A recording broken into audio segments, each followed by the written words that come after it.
بالله السميع العليم من الشيطان الرجيم من همزه ونفخه ونفثه بسم الله الرحمن الرحيم والعصر إن الإنسان لفي خسر إلا الذين آمنوا وعملوا الصالحات وتواصوا بالحق وتواصوا بالصبر۔ قرآن مجید کی صورتوں میں سے ایک مختصر سی الفاظ اور کلمات کے لحاظ سے، آیات کے لحاظ سے یہ چھوٹی سی صورت الفاظ و معانی اور مطالب و مقاصد کے لحاظ سے بہت ہی عظیم اور بہت ہی اہم صورت۔ اللہ تبارک و تعالیٰ نے اس صورت میں انسان کو اس کی زندگی کے مقاصد سے آگاہ کیا ہے۔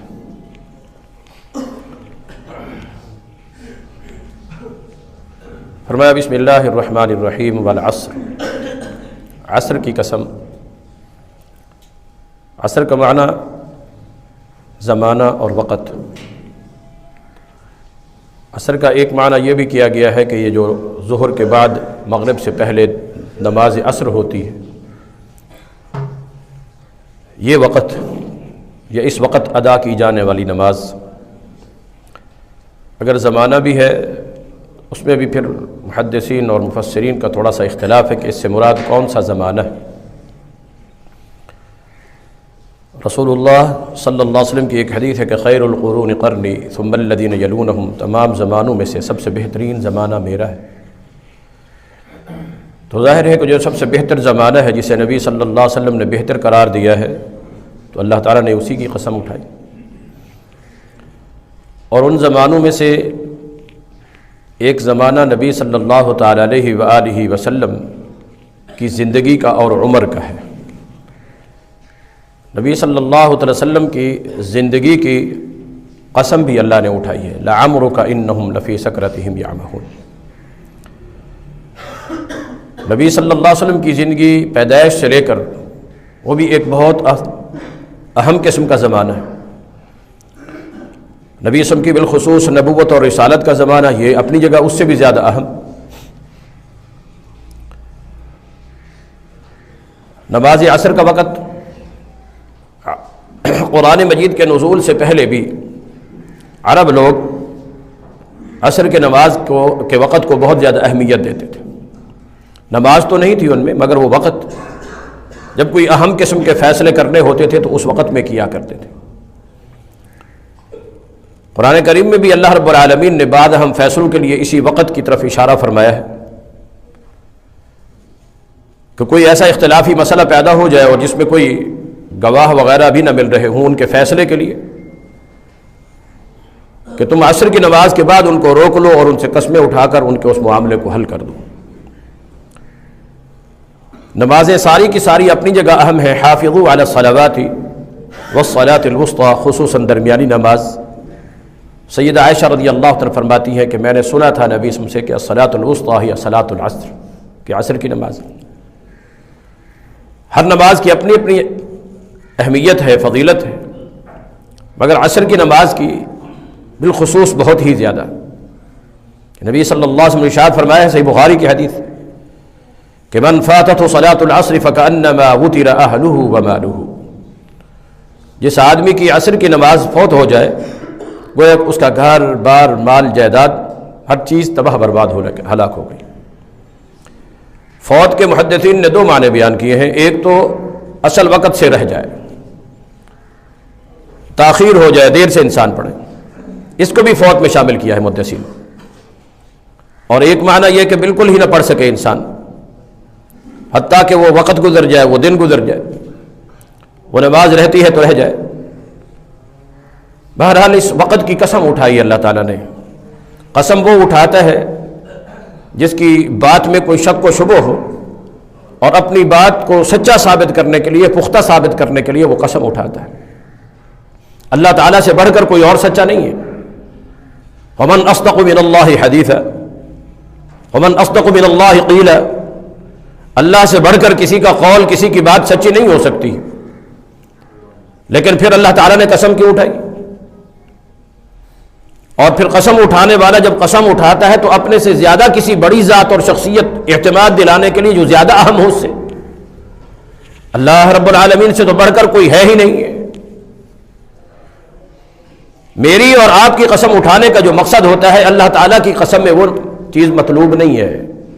ہماری بات مشکوک ہوتی ہے، پختہ ثابت کرنے کے لیے قسم اٹھاتے ہیں، اللہ تعالیٰ کی بات میں تو کسی قسم کا کوئی ڈاؤٹ ہی نہیں ہے، کوئی شک و شبہ ہی نہیں ہے۔ اور پھر وہ بات جو اللہ رب العالمین قرآن کریم میں بیان فرما رہے ہوں، ذالک الکتاب لا ریب فیہ، جس میں تو کسی قسم کا کوئی شک و شبہ نہیں۔ کئی قسمیں اللہ رب العالمین نے قرآن کریم میں اٹھائی ہیں، ان تمام کا مقصد جس چیز کی اللہ قسم اٹھاتا ہے اس چیز کی ان لوگوں کے ہاں کوئی اہمیت ہوتی ہے، اس اہمیت کو وہ تسلیم کرتے ہیں، اس بنا پر اللہ تعالیٰ اس چیز کو بطور شاہد کے اور بطور گواہ کے پیش کرتا ہے کہ دیکھو یہ چیز گواہی دے رہی ہے تمہیں اس بات کی جو آگے دعویٰ ہو رہا ہے۔ تو زمانہ جو گزر چکا ہے، گزر رہا ہے، آنے والا ہے، نبی صلی اللہ علیہ وسلم کی نبوت کا زمانہ یا عمر کا زمانہ یا نماز عصر کا وقت یا جتنے بھی اہم ترین اوقات ہیں، یہ ان سب کی قسم کہ ان الانسان لفی خسر، یقیناً بے شک تمام کے تمام انسان خسارے میں ہے، گھاٹے میں ہے، نقصان میں ہے۔ اللہ ہم سب کو محفوظ فرمائے۔ میرے اور آپ کی نگاہ میں خسارہ، گھاٹا، نقصان تو یہ ہوتا ہے کہ انسان کا اچھا بھلا کاروبار ہو اور جتنا اس کو پروفٹ یا منافع یا مال حاصل ہو رہا تھا اس کے اندر اگر کمی واقع ہو جائے تو ہم سمجھتے ہیں کہ خسارہ ہے۔ دنیاوی اعتبار سے انسان کسی عہدے کے اوپر براجمان ہو، وہ عہدہ چھن جائے تو ہم سمجھتے ہیں کہ یہ ناکام ہو گیا، خسارے میں آ گیا۔ کسی وجہ سے اللہ نہ کرے رہائش پذیر تھا کسی مکان میں اور وہ مکان چھن جائے یا غصب ہو جائے یا بیچنا پڑ جائے، انسان کی ملکیت سے ختم ہو جائے، ہم سمجھتے ہیں کہ یہ خسارہ ہے۔ کوئی سروس کر رہا ہے، ملازمت کر رہا ہے، جاب کر رہا ہے کسی جگہ پر، اگر اس سے وہ جاب چھن جاتی ہے، وہ سروس ختم ہو جاتی ہے کسی ذریعے سے، کسی وجہ سے، ہم سمجھتے ہیں کہ بیچارے کو نقصان ہو گیا، خسارہ۔ یہ میری اور آپ کی نگاہوں میں خسارہ ہے۔ اور اسی طرح کامیابی اور کامرانی کا جو بھی میرے اور آپ کے ذہن میں تصور ہے، انسان بے روزگار ہو، اچھا سا روزگار مل جائے، ہم سمجھتے ہیں کامیاب۔ روزگار تھوڑا تھا، کام بڑھ جائے، زیادہ ہو جائے، ترقی ہو جائے، انسان دکان سے شوروم، شوروم سے مل، فیکٹری، اور اس طرح بڑھتا چلا جائے، پہلے کرائے کے مکان میں، پھر اپنا بنا لیا، پھر اس طرح بنگلہ بن گیا۔ یہ ساری چیزیں جب دنیاوی لحاظ سے انسان ترقی کرتا ہے تو ہم سمجھتے ہیں کہ یہ کامیاب۔ اللہ رب العالمین نے کامیابی اور ناکامی کا ایک تصور بیان کیا جسے ہم صرف تصور نہیں کر سکتے بلکہ وہ حقیقت ہے کہ من زحزح عن النار وادخل الجنة فقد فاز، کہ جس آدمی کو جہنم میں جانے سے بچا لیا جائے اور جنت میں داخل کر دیا جائے تو یہ شخص کامیاب ہے۔ یہ کامیاب اور ناکام کون ہوگا؟ جسے جنت سے بچا کر جہنم میں داخل کر دیا جائے۔ اللہ ہم سب کو محفوظ فرمائے۔ یہ خسارہ ہے۔ ان الانسان لفی خسر، یہ انسان خسارے میں، گھاٹے میں، نقصان میں۔ انسان بزنس کرتا ہے، کام کرتا ہے، کاروبار کرتا ہے، لاس آ جاتا ہے، گھاٹا، خسارہ آ جاتا ہے، وہ کوشش کرتا ہے کہ میرا یہ خسارہ دور کیسے ہوگا، میرا یہ گھاٹا، نقصان کیسے دور ہوگا، میں اس سے کیسے بچ سکتا ہوں، چلو جو ہو گیا سو ہو گیا، آئندہ تو ایسا نہ ہو۔ الا الذین آمنوا وعملوا الصالحات، ہاں اس خسارے سے، اس گھاٹے سے، نقصان سے صرف وہی لوگ بچ سکتے ہیں جو ایمان لے آئے اور ان کا ایمان صرف دعوے کی حد تک محدود نہ ہو، وعملوا الصالحات، اور نیک اعمال کرنے والے، پھر نیک اعمال بھی ان کی اپنی ذات تک محدود نہ ہوں، وتواصوا بالحق، اس ایمان اور عمل صالح اور دین حق کی آگے دوسرے لوگوں کو وصیت بھی کریں، نصیحت بھی کریں، دعوت اور دین کے صحیح پیغام کو پہنچانے کی کوشش بھی کریں۔ اور اس راستے میں جو مشکلات آئیں، لوگوں کی کبھی باتیں سننی پڑتی ہیں، کبھی کوئی ایذا اور تکلیف اٹھانی پڑ جاتی ہے، تو وتواصوا بالصبر، خود بھی صبر کریں اور اپنے ساتھ چلنے والوں کو بھی صبر کی تلقین کریں۔ یہ راہ تھوڑا سا مشکل ہے۔ الا الذین آمنوا وعملوا الصالحات، ایمان کا معنی صرف یہی نہیں ہے کہ ہم زبان سے کہہ دیں، یہاں ایمان کے اندر جتنی چیزیں بھی شرعی طور پر قرآن و سنت سے ثابت ایمان میں شامل اور داخل ہے وہ ساری کی ساری ایمان باللہ، ایمان بالرسل، ایمان بمحمد النبی صلی اللہ علیہ وسلم، ایمان بالکتب، ایمان بالقرآن، اور ایمانیات کے اندر جتنی چیزیں بھی، ملائکہ پر ایمان، جنت پر ایمان، جہنم پر ایمان، قیامت پر ایمان، جزا اور سزا پر ایمان، یہ ساری چیزیں جو ایمان میں شامل اور داخل ہیں، ان سب کو ماننا، تسلیم کرنا، دل کی تصدیق کے ساتھ کہ اس میں کسی قسم کا کوئی شک اور شبہ نہ ہو۔ یہ چیزیں ظاہری طور پر ہم نے نہ اللہ تعالیٰ کو دیکھا، ہم نے تو بالخصوص نبی صلی اللہ علیہ وسلم کو بھی نہیں دیکھا، قرآن کو اپنی آنکھوں سے نازل ہوتے ہوئے نہیں دیکھا، پہلے سے گزرے ہوئے انبیاء کرام علیہ السلام کو نہیں دیکھا، جنت کو نہیں دیکھا، جہنم کو نہیں دیکھا، پل صراط کو نہیں دیکھا، میزان و ترازو کو نہیں دیکھا، حوض کوثر کو نہیں دیکھا۔ ہاں موت تو ہمارے سامنے بھی آ جایا کرتی ہے نا، بسا اوقات آنکھوں کے سامنے جانے والا انسان چلا جاتا ہے، کوئی روکنے والا اس کو روک نہیں سکتا۔ سب وہی پیارے، وہی محبوب جو زندگی لٹانے کے دعوے کر رہے ہوتے ہیں کہ تمہیں کچھ نہ ہو، تمہارے بجائے سب کچھ ہمیں ہو جائے، بس تم کسی طریقے بچ جاؤ، وہ سارے بھی ایک دوسرے کو پھر بلا کر جلدی جلدی کہتے ہیں کہ انتظام کیجئے گا غسل کا، کفن کا، دفن کا، قبر کا، جنازے کا، یہ سارے انتظام جس قدر جلدی سے جلدی ممکن ہو سکتے ہیں۔ وہی پیارا یہ نہیں کہتا کہ اب آپ یہاں رہ جائے، آپ کی جگہ مر کر میں قبر میں چلا جاتا ہوں۔ عرض کرنے کا مقصد یہ چیزیں نہیں دیکھی، مگر اللہ نے قرآن میں بیان فرما دی، جناب محمد رسول اللہ صلی اللہ علیہ وسلم نے بیان فرما دی۔ اب اللہ کا فرمانا اور نبی صلی اللہ علیہ وسلم کا فرمانا یہ اتنا پکا، پختہ، یقینی اور حتمی ہے، میری دیکھی ہوئی ایک چیز کے اندر شک شبہ ہو سکتا ہے، مگر اللہ اور اس کے رسول صلی اللہ علیہ وسلم کے بیان کیے ہوئے جو تعلیمات اور ہدایات ہیں، احکامات ہیں، ان میں کسی قسم کا کوئی شک و شبہ نہیں ہو سکتا۔ پختہ یقین ہو، پختہ یقین، اور پھر یہ صرف یقین دل کی تصدیق کی حد تک ہی نہ ہو، دل کی تصدیق کی حد تک ہی نہ ہو۔ دل کی تصدیق تو ابو طالب بھی کیا کرتا تھا، دل سے سچا مانتا تھا کہ بِأَنَّ دِينَ مُحَمَّدٍ خَيْرَ أَدْيَانِ الْبَرِيَّةِ دِينًا، دل میں سچا سمجھتا تھا کہ محمد الرسول کا دین سچا ہے، اور صرف یہ نہیں کہ دل میں سچا سمجھا، زبان سے مرتے وقت اقرار بھی کر رہا ہے کہ وَلَقَدْ عَلِمْتُ بِأَنَّ دِينَ مُحَمَّدٍ خَيْرَ أَدْيَانِ الْبَرِيَّةِ دِينًا، لیکن اقرار بھی موجود تھا، تصدیق بھی موجود تھی، لیکن اس کے باوجود اس کے اوپر عمل موجود نہیں تھا، اس کے مطابق عملی زندگی نہیں تھی، اس لیے ماتا کافرہ، وہ کفر کی حالت میں مر گیا۔ جب علی رضی اللہ تعالی آ کر نبی صلی اللہ علیہ وسلم کو بتلایا تھا تو یہی کہ ان عمک الضال المشرک الکافر، ایک روایت میں کہ آپ کا کافر مشرک گمراہ چچا فوت ہو گیا ہے، اور حضرت علی رضی اللہ تعالی آ کر بتلا رہے ہیں۔ اور ابو طالب کون تھا؟ حضرت علی رضی اللہ تعالی کا جی والد تھا، باپ تھا،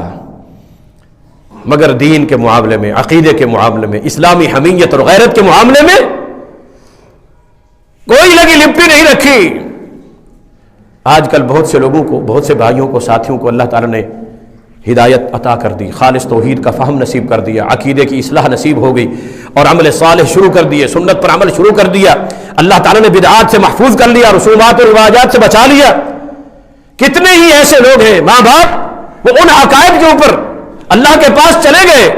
جو عقائد کفریہ تھے، یہ شرکیہ تھے، یہ اس انداز کے تھے۔ اب وہی ہمارے بھائی بھی جب اپنے اس فوت ہونے والے والد کا تذکرہ کرتے ہیں، اس لحاظ سے کہ وہ والد ہے،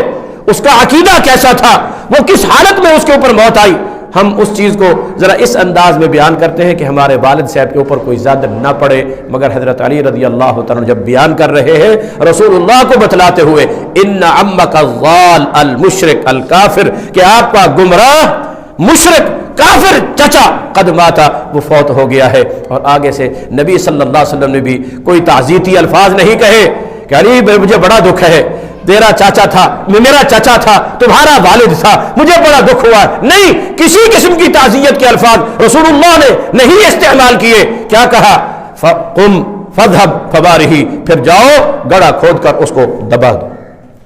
دفن کا لفظ بھی نبی صلی اللہ علیہ وسلم نے استعمال نہیں کیا۔ اللہ اکبر، نبی کے ساتھ اتنی قرابت داری، زندگی بھر اس نے نبی صلی اللہ علیہ وسلم کا ساتھ دیا، نبی صلی اللہ علیہ وسلم کے ساتھ مشکلات کے اندر بھی نبی صلی اللہ علیہ وسلم کا ساتھ دیا، شیب ابی طالب میں اکٹھے معصور رہا، بہت کی مشکلات اور قوم کے جتنے بھی فیصلے تھے بائیکاٹ کیا گیا تو اس میں بھی وہ نبی صلی اللہ علیہ وسلم کے ساتھ تھا، مگر اس کے باوجود یہ ساری چیزیں اس کو فائدہ دے سکی نہیں کہ وہ ایمان صرف ایمان کی حد تک، قولی دل کی تصدیق اگر سمجھ لے تو، لیکن جب تک عمل نہیں تھا اس کے مطابق، عمل نہیں تھا تو اس کے ایمان کو ایمان ہی تصور نہیں کیا گیا ہے۔ تو وہ ایمان جو اللہ تعالیٰ کو مطلوب ہے، ایمان کا ایک تصور ہم نے اپنے ذہن میں بٹھا لیا، زبان سے کہہ بھی دیا لا الہ تو کیا حاصل، دل و نگاہ مسلمان نہیں تو کچھ بھی نہیں، دل بھی نگاہ بھی ظاہری اعضاء یہ سارے کے سارے ایمان کے اندر، عمل بالارکان شامل۔ اور پھر یہ صرف اسی حد تک نہیں، وعامل الصالحات،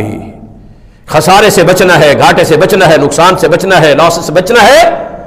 جہنم سے بچنا ہے، آخرت کے عذابوں سے بچنا ہے، تو پھر عامل الصالحات، یہ چار چیزیں بیک وقت اکٹھے ہیں، ان میں آپشن نہیں ہے، اختیار نہیں ہے، چوائس نہیں ہے۔ الا الذین آمنوا وعملوا الصالحات، ایمان بھی اکیلا کافی نہیں، اس کے ساتھ عمل صالح، اور عمل صالح اور ایمان یہ دونوں چیزیں بھی کافی نہیں، ان کے ساتھ ہی مزید وتواصوا بالحق، دین حق کی تلقین، اس کی نصیحت، اس کا وعظ، اس کی تبلیغ، اس کی دعوت، اس کا میسج، پیغام لوگوں تک پہنچانا، اور پھر اس راستے میں پہنچا بھی دے انسان، کہیں مشکل پیش آ جائے تو وہاں پھر وہ دم دبا کر بھاگ جائے یا بیٹھ جائے، نہیں، ڈٹ جانا ہے، صبر کرنا ہے، برداشت کرنا ہے، اللہ کی توحید کو مانتے ہوئے، قبول کرتے ہوئے، عمل کرتے ہوئے، اس کی دعوت دیتے ہوئے، کوئی مشکل پیش آئے، کوئی پریشانی آئے، کوئی ٹینشن آئے تو پھر اس کو برداشت بھی کرنا ہے، صبر بھی کرنا ہے، اور ساتھ چلنے والوں کو بھی صبر کی تلقین کرنی ہے، کوئی آپشن نہیں ہے۔ یہ چاروں چیزیں بیک وقت اکٹھے پائی جائیں گی تو الا الذین آمنوا وعملوا الصالحات وتواصوا بالحق وتواصوا بالصبر، انسان اس خسارے سے، اس گھاٹے سے، اس نقصان سے بچ سکے گا۔ اگر یہ چاروں کی چاروں موجود نہیں ہے تو انسان خسارے سے، گھاٹے سے، نقصان سے نہیں بچ سکتا۔ ایمان کی تھوڑی سی وضاحت آپ سن چکے ہیں، عامل الصالحات، زندگی کا مقصد یہی ہے، الذی خلق الموت والحیات لیبلوکم ایکم احسن عملا۔ اور خود امام الانبیاء جناب محمد رسول اللہ صلی اللہ علیہ وسلم خود کس قدر عمل کرتے ہیں، پاؤں سوج جاتے ہیں، رات کو جاگ کر قیام کرتے ہوئے پاؤں پھٹ بھی جاتے ہیں، مگر اعمال میں، عبادات میں اس انداز، اور حالانکہ رات کا قیام نافلۃ لک ایک اضافی عبادت تھی، ایک اضافی خوبی تھی، تو مگر اس کے باوجود نبی صلی اللہ علیہ وسلم کس انداز میں کہ پوچھنے والے پوچھتے ہیں جی اللہ اکبر، آپ کو تو اللہ تبارک و تعالی نے ہر چیز ہی اللہ نے آپ کی معاف کی ہوئی ہے، لیکن اس کے باوجود اللہ اکبر نبی صلی اللہ علیہ وسلم کیا فرماتے ہیں کہ افلا اکون عبدا شکورا، پوچھنے والوں نے پوچھ لیا تھا تو بھی آپ اتنا عمل کیوں کرتے ہیں، اتنی عبادات کیوں کرتے ہیں، چلو ہم تو کریں، ہمیں تو ضرورت ہے، آپ تو بخشے بخشائے ہو گئے نا، ہمیں ضرورت ہے آپ کو کیوں؟ فرمایا تو کیا فرمایا کہ ما ادری وما یفعل بھی، میں بھی نہیں جانتا کہ میرے ساتھ کیا کیا جائے گا قیامت کے دن، کل تمہارے ساتھ کیا کیا جائے گا۔ اللہ وَأَنذِرْ عَشِيرَتَكَ الْأَقْرَبِينَ آیت نازل ہوئی، نبی صلی اللہ علیہ وسلم نے کیا کیا، آیت کے نازل ہونے کے بعد اپنے قریبی رشتہ داروں کو بلایا، نام لے لے کر بلایا، قبیلے کی ایک ایک شاخ کو، ایک ایک چھوٹی چھوٹی گوت کو بھی بلا کر نبی صلی اللہ علیہ وسلم نے یا بنی عبد مناف، یا بنی ہاشم، یا حتیٰ کہ ایک ایک فرد کو یا فاطمہ بنت محمد، یا صفیہ عمت محمد، اے صفیہ نبی صلی اللہ علیہ وسلم کی پھوپھی، اے فاطمہ محمد الرسول اللہ صلی اللہ علیہ وسلم کی بیٹی، سلینی من مالی ما شئتی، دنیا میں میرے مال میں سے جو مانگنا ہے مانگ لو، جو لینا ہے لے لو، جو تمہارا مطالبہ ہے وہ پورا کرنے کے لیے تیار ہوں، لیکن سن لو کہ لا اغنی عنکم من اللہ شیء یوم القیامہ، قیامت کے دن اگر تمہارے اعمال میں کسی قسم کی کوئی کمی ہوگی تو میں تمہارے کام نہیں آؤں گا۔ اعملوا اعملوا اعملوا، عمل کرو عمل کرو عمل کرو۔ اللہ آج تھوڑا سا تعلق کسی کا کسی پیر کے ساتھ، کسی نسبت والے کے ساتھ، کسی کی کوئی بیعت پکڑ لیتا بس ہمارا تو بیڑا ہی پار ہو گیا۔ امام الانبیاء جناب محمد الرسول اللہ صلی اللہ علیہ وسلم کیا فرماتے ہیں کہ من بطأ به عمله لم يسرع نسبه، جس کے اعمال پورے نہیں ہیں، اعمال میں کمیاں ہیں، اعمال میں کوتاہیاں ہیں، اعمال میں ڈھیلا ہے، اعمال میں پیچھا ہے، اس کا حسب، اس کا نسب، اس کی قرابت داری، اس کی رشتہ داری نبی کے خاندان میں سے ہونا اس کے کسی کام نہیں آئے گا۔ ہاں ہاں، من اللہ اکبر کہ من بطأ عملہ، عمل سست ہے، عمل پیچھے رہنے والے ہیں، سستی اور غفلت کا شکار ہے، تو پھر حسب نسب اور یہ چیزیں انسان کے کام نہیں آ سکتے۔ ہاں جس کا عمل پوری ذمہ داری کے ساتھ ہو، عمل پوری ذمہ داری کے ساتھ۔ اب دیکھیے نا ذرا قرآن کریم کو دیکھ لیجیے، نوح علیہ الصلوۃ والسلام بیٹا ہے ان کا، ایمان نہیں لایا، اور نبی نوح علیہ الصلوۃ والسلام کا راستہ اختیار نہیں کیا، نتیجہ کیا نکلا؟ جب پوری قوم کے اوپر عذاب آیا، اللہ نے غرق کرنے کا فیصلہ کر دیا پوری قوم کو، تو پھر کیا ہوتا ہے؟ پانی کے اندر کشتی جا رہی ہے، ساتھ ہی فی معزل یا بنی ارکب معنا، بیٹے کو دیکھا تو ترس کرتے ہوئے کہ میرا بیٹا ہے، یا بنی ارکب معنا، بیٹے سوار ہو جاؤ۔ آگے سے وہ بھی جواب دیتے سآوی الی جبل یعصمنی من الماء، ابا میں پہاڑ پہ چڑھ جاؤں گا تو میں بچ جاؤں گا۔ اب بھی وقت تھا، حالانکہ اللہ رب العالمین پہلے فرما چکے تھے کہ اس کشتی میں من آمن الا من آمن، صرف ان لوگوں کو سوار کرنا جو ایمان لے آئے، جو ایمان لے آئے، آپ کی دعوت قبول کر لیں، مان لیں، تسلیم کر لیں، عمل پیرا ہو جائیں، ان کو سوار کرنا ہے۔ ولا تخاطبنی فی الذین ظلموا انہم مغرقون، باقی ان کے علاوہ ظالموں کے بارے میں آپ نے میرے ساتھ بات بھی نہیں کرنی، میں ان کو غرق کر دوں گا۔ مگر اب بھی چونکہ موت سے پہلے پہلے حق بن جاتا ہے دعوت دینے کا بھی، اور قبول کرنے والا اگر قبول بھی کر لیتا ہے کہ بیٹا اب بھی وقت ہے، اللہ سے سچی توبہ کر کے کفر اور شرک سے ایمان لے آ کر عمل کے جذبے سے اس کشتی میں سوار ہونا ہے تو ہو جاؤ۔ لیکن بیٹے نے انکار کر دیا، بیٹا بھی نوح علیہ الصلوۃ والسلام کا تھا۔ اللہ رب العالمین نے حال بینہم الموج فکان من المغرقین، آنکھوں کے سامنے ہی اللہ نے کیا کر دیا؟ غرق کر دیا۔ ابراہیم علیہ السلام کے باپ کو دیکھ لیجئے، وہ جہنم میں، اللہ نے مثال دی ہے، امرأۃ نوح وامرأۃ لوط، نوح علیہ السلام کی بیوی، لوط علیہ السلام کی بیوی، کانتا تحت عبدین من عبادنا صالحین، ہمارے دو صالح اور نیک بندوں کے گھروں میں آباد تھی، ان کی بیویاں تھیں، ان کے گھر بسائے ہوئے تھے، لیکن فخانتاہما، خیانت کی، ایمان نہ لائی، اس دعوت کو قبول نہ کیا جو امانت وہ لے کر آئے تھے رسول، اس دعوت اور اس امانت کو انہوں نے ایکسیپٹ نہیں کیا، قبول نہیں کیا، اس میں خیانت کی، بدعملی کی، نتیجہ کیا نکلا؟ قیل ادخلوا النار مع الداخلین، کہہ دیا گیا کہ تم ابھی سے ہی جہنم میں چلی جاؤ۔ قیامت کے دن لوگوں کے فیصلے ہو گئے جہنم میں جانے گے، مگر ان کے بارے میں رب نے قیل ادخلوا النار مع الداخلین، اسی وقت سے ہی اللہ نے فرما دیا کہ تم ابھی سے ہی جہنم رسید ہو جاؤ۔ مگر اس کے مقابلے میں امرأۃ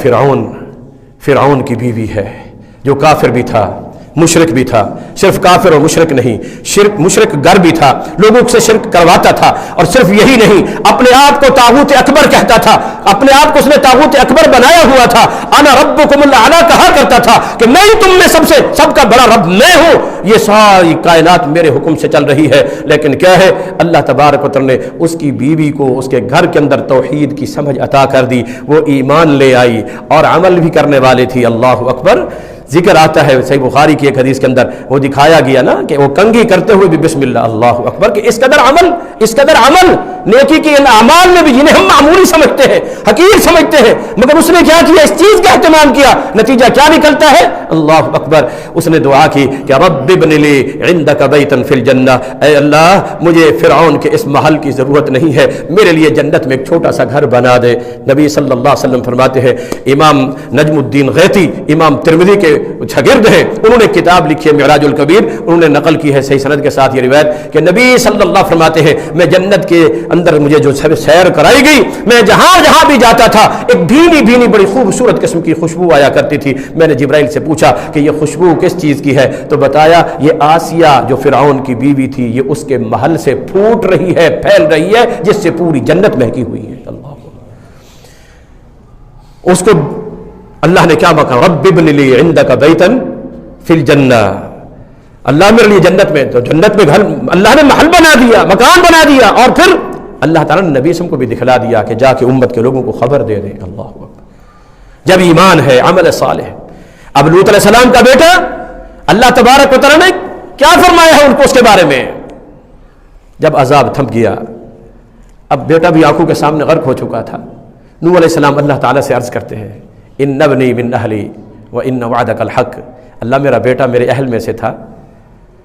اور تیرا وعدہ تھا تیرے اہل کو بچاؤں گا، لیکن وہ تو میری آنکھوں کے سامنے ہی غرق ہو گیا۔ تو اللہ رب العالمین نے اتنے سخت لہجے میں، اللہ اکبر، لا تسألنی ما لیس لک بہ علم، اے نوح مجھے ایسی چیز کے بارے میں سوال نہ کیجئے جس کے بارے میں اس کی حقیقت کا آپ کو علم ہی نہیں ہے۔ کیا کہ انہ عمل غیر صالح، کہ اس کے عمل صالح نہیں تھے، عمل نیک، انہ لیس من اہلک، وہ آپ کے اہل بیت میں سے نہیں ہے، آپ کے اہل میں سے نہیں ہے۔ بیٹا ضرور ہے، گھر میں پیدا ہوا، آپ کی بیوی کے بطن سے پیدا ہوا ہے، لیکن اس کے باوجود انہ عمل غیر صالح، کہ اس کے عمل صالح نہیں تھے، عمل نیک نہیں تھے، اعمال صالحہ میں سستی، اعمال اس میں ایمان بھی نہیں لایا، عمل بھی اس کے مطابق نہیں تھا، اس لیے چاہے نبی کا بیٹا ہی تھا اللہ تبارک و تعالی نے غرق کر دیا اس کو۔ سیدنا بلال بن رباح رضی اللہ تعالیٰ عنہ حبشہ کے تھے، حبشہ کے، عرب کے نہیں تھے، حبشہ کے تھے، قریشی نہیں ہے، ہاشمی نہیں ہے، عربی الاصل نہیں ہے، مگر اس کے باوجود نبی صلی اللہ علیہ وسلم کیا فرماتے ہیں، سلمان بلال منی من اہل بیت، سلمان مجھ سے ہے، بلال مجھ سے ہے، میرے اہل بیت میں سے ہے۔ اور اسی طرح سلمان فارسی کے متعلق بھی نبی صلی اللہ علیہ وسلم نے یہی فرمایا تھا کہ سلمان منی من اہل بیت، سلمان مجھ سے ہے، میرے اہل بیت میں سے ہے۔ حالانکہ سلمان کون ہے؟ فارسی تھے، ایران کے تھے، عربی بھی نہیں تھے، عجمی تھے۔ قریشی اور ہاشمی ہونا تو ایک طرف رہا، نبی صلی اللہ علیہ وسلم کے ساتھ کوئی حسب نہیں، کوئی نسب نہیں، کسی قسم کا کوئی خونی اور اس انداز کا کوئی سسرالی ننیالی ددیالی رشتہ بھی نہیں تھا، لیکن نبی فرما رہے ہیں کہ من اہل بیتی، یہ میرے اہل بیت میں سے ہیں۔ کیوں؟ اس لیے کہ ان کے پاس ایمان تھا اور عمل صالح تھے۔ الا الذین آمنوا وعملوا الصالحات، یہی ہے کہ جو لوگ یہ اختیار کر، ان الذین آمنوا وعملوا الصالحات کانت لهم جنات الفردوس نزلا۔ کامیابی کیا ہے کہ من زحزح عن النار وادخل الجنۃ فقد فاز، فوز، کامیابی، فلاح، نجاح کیا ہے؟ ان الذین آمنوا وعملوا الصالحات کانت لهم جنات الفردوس نزلا، ان کے لیے جنت الفردوس میں مہمانی ہے۔ اب نبی صلی اللہ علیہ وسلم جب گئے تھے دکھایا گیا تھا، آگے کسی کے چلنے کی آواز آ رہی ہے، نبی صلی اللہ علیہ وسلم نے پوچھا کہ یہ آواز کس کی ہے؟ جبرائیل نے بتایا یہ آپ کے غلام بلال کی آواز ہے، آپ سے آگے۔ نبی صلی اللہ علیہ وسلم واپس تشریف لائے تو آ کر پوچھا بلال سے، اور پوچھا تو کیا پوچھا؟ سمعت خشخشتک امامی فی الجنہ، بلال آپ کے چلنے کے قدموں کی آہٹ اور آواز میں نے اپنے آگے سنی ہے جنت میں۔ ماذا تعمل، تم عمل کیا کرتے ہو؟ ایسا عمل کون سا ہے تمہارا کہ جس عمل کی بنا پر مجھ سے بھی آگے، مجھ سے بھی پہلے جنت میں اللہ تعالیٰ تمہیں چلنے کی توفیق دے دے آتے اللہ۔ اب جنت میں داخل ہونے کے لیے ماذا تعمل، اعمال ہے۔ ان الذین آمنوا وعملوا الصالحات کانت لهم جنات الفردوس نزلا، یہ جنت کی مہمانیاں، یہاں کوئی کسی کو مہمانی دیتا ہے کسی اعلیٰ سے اعلیٰ ہوٹل میں، لیکن یہ مہمانی کس کی طرف سے ہوگی؟ اللہ رب العالمین کی طرف سے۔ اللہ ہم سب کو بھی نصیب فرما دے۔ اور کہاں پر؟ اللہ کے ہاں،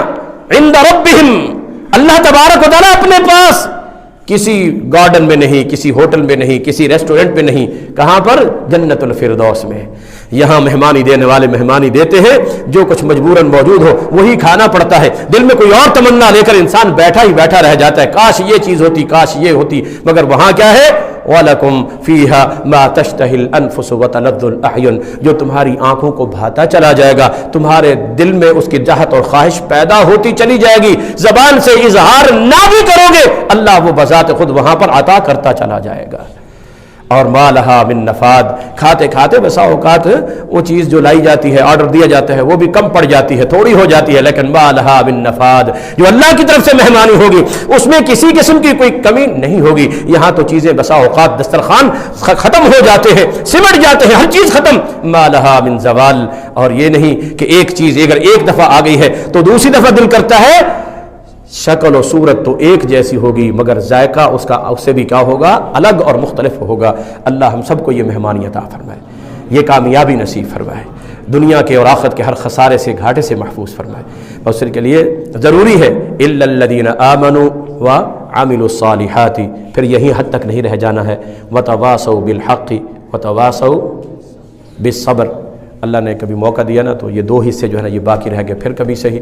کہ اب چونکہ آپ کا وقت اتنا ہی ہوتا ہے، اللہ تعالی ہم سب کو عمل کی توفیق عطا فرمائے۔ اور دعوت اور تبلیغ کی جو ذمہ داریاں ہیں یہ حق ہے، اس کو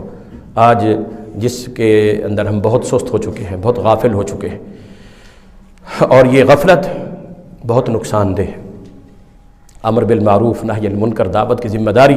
اگر انسان اس میں غفلت کرنا شروع کر دے نا، ایک نتیجہ یہ ہوتا ہے، رسول اللہ نے وہ حدیث جو بیان کیا ہے، کشتی جا رہی ہو، کچھ لوگ اوپر ہیں کچھ نیچے ہیں، نیچے والے اوپر پانی لینے جاتے ہیں اور اوپر والے ان کو روک دیتے ہیں، ٹھیک ہے، پانی لینے کے لیے نہیں آنا، تو وہ نیچے والے کیا کرتے ہیں، سوراخ نکالنا چاہتے ہیں، اوپر والے دیکھ رہے ہیں سوراخ نکال رہے تو نکالتے رہے، ہمارا کیا ہے، ہمیں تو تکلیف نہیں دے رہے نا، ہمیں تو ٹینشن نہیں ہے نا، ہمیں تو پریشان نہیں کر رہے نا، اوپر آ کر جی پانی بھرنے آتے تھے، یہاں گرا جاتے تھے، یہ کرتے تھے وہ کرتے تھے، بس جو کچھ کر رہے ہیں کرنے دو، جیسے آج کل ہم بھی یہی کرتے ہیں، جو کچھ کر رہا ہے کرنے دو، کرنے دو۔ اللہ اکبر، عسى اللہ ان یوشک علیکم، ایک روایت میں لفظ آتے ہیں کہ وہی برائی جس سے تم روکنا اگر چھوڑ دو گے تو مجھے خطرہ ہے، رسول اللہ نے فرمایا کہیں تم اس کے اندر ہی واقع نہ ہو جاؤ، اللہ اکبر، کہ اللہ اس میں تمہیں مبتلا نہ کر دے۔ اس ذمہ داری کو بھی اللہ ہمیں ادا کرنے کی تو، اور یہ راہ مشکل ہے، کٹھن ہے، صبر کی بھی اللہ توفیق عطا فرمائے۔ سبحانک اللہم و بحمدک، اشہد ان لا الہ الا انت، استغفرک و اتوب الیک۔ جزاکم اللہ احسن۔ سب سے پہلے تو